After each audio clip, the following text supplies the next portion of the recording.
เป็นนักศึกษาปี 4 ของคณะศึกษาศาสตร์ ภาคจิตวิทยาการศึกษาวันนี้น้องจะมานำเสนออยู่ 3 หัวข้อใหญ่ๆก็คือ 1. ความหมายของการให้คำปรึกษา และ 2. ความสำคัญและความจำเป็นในการให้คำปรึกษาสำหรับโรงเรียน และข้อสุดท้ายแมนเทคนิคและวิธีการให้คำปรึกษา โดยขออนุญาตเข้าความหมายการให้คำปรึกษา ความหมายการให้คำปรึกษา โดยรวมแล้วแม่นขบวนการพัวพันระหว่างบุคคลทั้งสองฝ่าย 1. แม่นผู้ให้คำปรึกษา ผู้ที่มีความรู้ทักษะหรือประสบการณ์ด้านการให้คำปรึกษา และ 2. เป็นผู้รับคำปรึกษา แม่นผู้ที่กำลังประเสริญกับปัญหา หรือว่าต้องการความช่วยเหลือ ต้องการความกระจ่างแจ้ง หรือว่าต้องการที่จะพัฒนาตัวเอง และจุดประสงค์หลักๆในมื้อนี้ก็แม่นเพื่อให้ผู้รับคำปรึกษาเข้าใจตนเองและเข้าใจสถานการณ์ที่กำลังประเสริญอยู่ และสามารถตัดสินใจหรือแก้ไขปัญหาของตนเองได้อย่างมีประสิทธิภาพ โดยข้อ 1 แม่นการให้คำปรึกษาด้านการศึกษา แม่นการให้คำปรึกษาและช่วยเหลือนักเรียนนักศึกษา ให้มีการวางแผน การเลือกสายการเรียนหรือว่าการแก้ปัญหาที่เกี่ยวข้องกับการเรียน ตัวอย่างก็คือเฮาจบไปแล้วเฮาบ่รู้ว่าเฮาจะไปเรียนสายใดไปเรียนวิชาใดเฮาก็สามารถมาปรึกษาแล้วจะสามารถตัดสินใจหรือว่าช่วยแก้ไขปัญหาตัวนี้ได้โดยจุดประสงค์อีกอันนึงก็คือเพื่อให้ผู้เรียนได้บรรลุเป้าหมายทางด้านการศึกษาหรือว่าการพัฒนาศักยภาพของตนเองให้สูงสุดเนื้อในที่เกี่ยวข้องมื้อนี้ก็จะมีการแนะแนวสายอาชีพการเรียนแล้วก็การช่วยเหลือให้ผู้เรียนรู้จักตนเองรู้ว่าความมักความสามารถหรือว่าสาขาที่เฮาจะไปเรียนนั้นมันเป็นแนวใดแล้วมันเหมาะสมกับเฮาบ่โดยต่อไปแม่นเทคนิคการเรียนจะมีวิธีการแนะนำการอ่านการจดบันทึก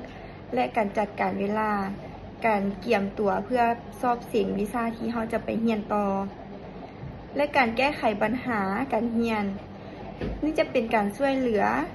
ผู้ที่มีผลการเรียนบ่สูงหรือว่าผลการเรียนต่ำขาดความสนใจหรือมีปัญหาเกี่ยวกับการปรับตัวเข้ากับสภาพแวดล้อมการเรียนอย่างเช่นหมู่ครูบ่หรือว่าสังคมอ้อมข้างของเฮาเพื่อให้เฮารู้การปรับตัวเข้าหาเขาเจ้าได้ง่ายโดยต่อไปแม่นข้อ 2 แม่นการให้คำปรึกษาทางด้านสังคมหรือว่าเป็นความเป็นส่วนตัวของเฮาจะแม่นการให้คำปรึกษาที่เน้นใส่การพัฒนาทางด้านอารมณ์จิตใจหรือว่าพฤติกรรมและการอยู่ร่วมกับผู้อื่นได้ง่าย จุดประสงค์ก็คือเพื่อให้บุคคลมีสุขภาพจิตที่ดีมีความมั่นคงทางอารมณ์และสามารถปรับตัวเข้ากับสังคมได้อย่างมีความสุขเนื้อในที่เกี่ยวข้องก็จะมีการจัดการอารมณ์การจัดการกับความเครียดหรือว่าความกังวลความโศกเศร้าหรือความใจหายของเฮาและความสัมพันธ์ระหว่างบุคคลจะเป็นการสร้างสายสัมพันธ์กับหมู่เพื่อนครอบครัวคนรักหรือว่าจะเป็นการแก้ไขความขัดแย้งระหว่างสังคมการพัฒนาตัวเองจะเสริมสร้างความมั่นใจในตนเองและมีทัศนคติที่ดีต่อชีวิตโดยต่อไปแม่นการปรับตัวโดยการปรับตัวแม่นจะช่วยให้เฮาประเสริญกับการเปลี่ยนแปลงที่กระทันหันในชีวิตอย่างเช่นการสูญเสียความรักหรือว่าสูญเสียคนที่เฮารักไปหรือว่าการไปเจอสังคมใหม่ๆการย้ายบ้านใหม่เฮาก็จะไปเจอสังคมใหม่ๆโดยที่เฮายังบ่ทันได้ตั้งตัว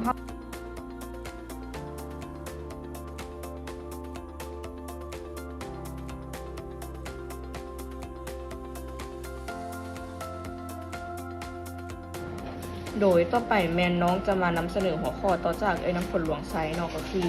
ความสำคัญและความจำเป็นในการให้คำปรึกษาสำหรับผู้เรียนในยุคปัจจุบันนี้นักเรียนต้องพบกับปัญหาเรื่องความกดดัน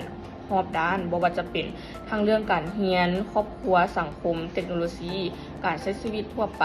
และการให้คำปรึกษาในโรงเรียนจึงบ่เป็นทางเลือกคือแต่ก่อนแต่ว่าปัจจุบันเป็นความจำเป็นย้อนเหตุผลหลักๆดังนี้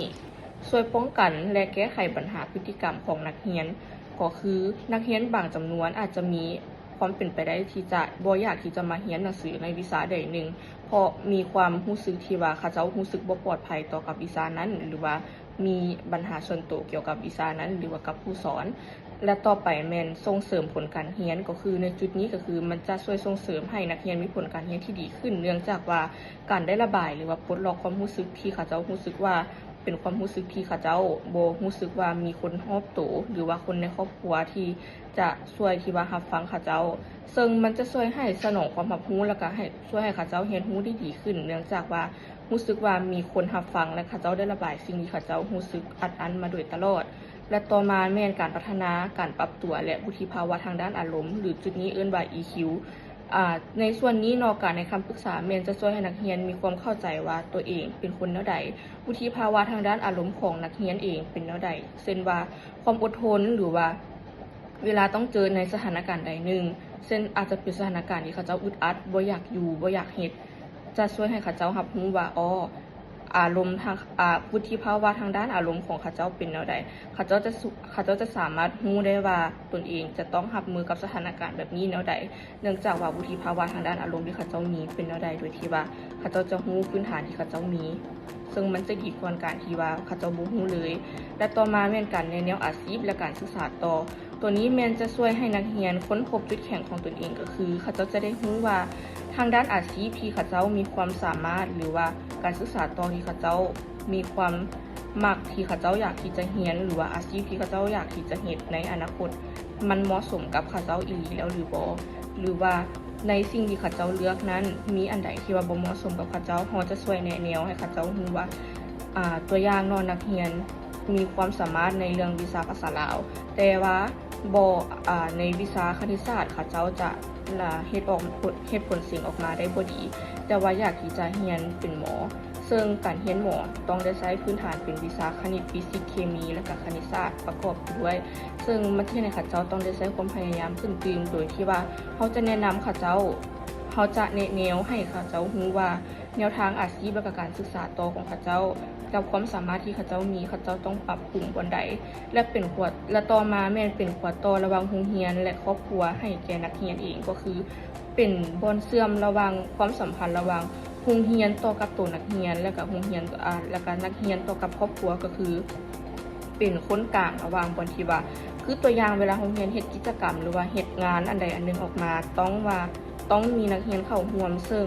บางกิจกรรมนักเรียนเขาเจ้าอาจจะรู้สึกบ่อยากที่จะเข้าร่วมซึ่งในจุดนี้เนาะคนที่ว่าเป็นผู้แนะแนวจะต้องได้เฮ็ดหน้าที่ประสานงานเป็นกลางเพื่อที่จะแนะแนวในสิ่งที่โรงเรียนอยากจะสื่อสารต่อตัวนักเรียนเองและต่อมาแม่นครอบครัวและก็นักเรียนเนาะในจุดนี้ก็คือเขาจะเป็นคนที่ว่าทำหน้าที่เป็นขวต่อเนาะระหว่างนักเรียนและก็ครอบครัวของเขาเจ้า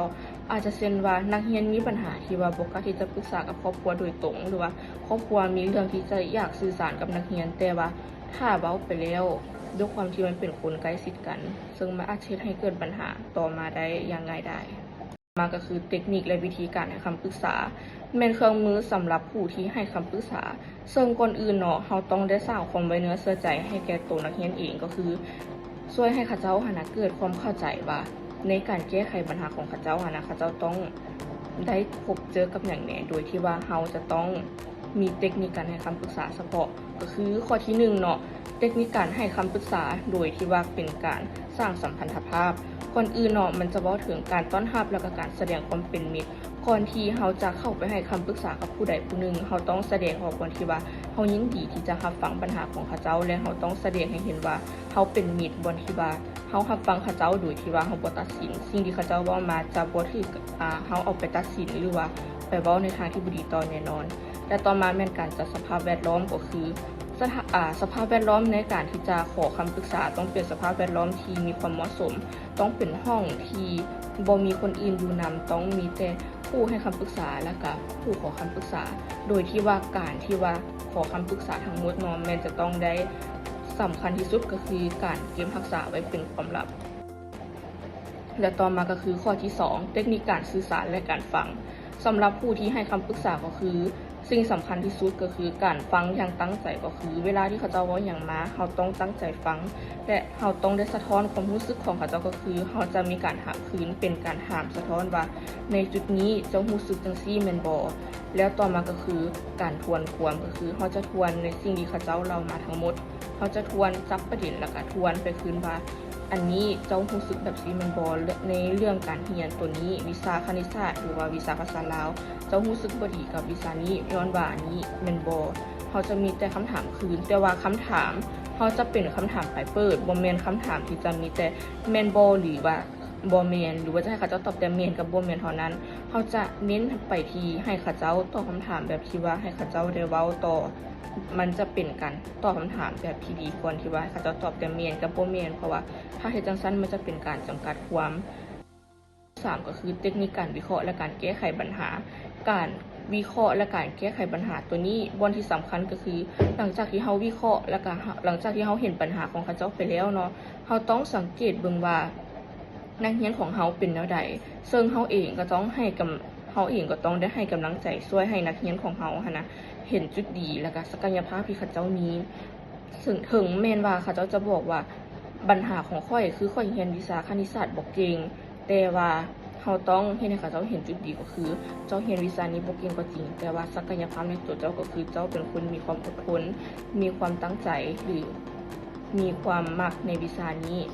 ซึ่งมันจะเป็นการร่วมกันซอกทางเลือกก็คือว่าถ้าเจ้ามักในตัวนี้แต่ว่าความสามารถของเราบ่มีบ่เป็นหยังเราสามารถที่จะค่อยๆเรียนรู้แล้วก็พัฒนาไปได้การวางแผนและการติดตามผลก็คือกันโดยเข้าใจ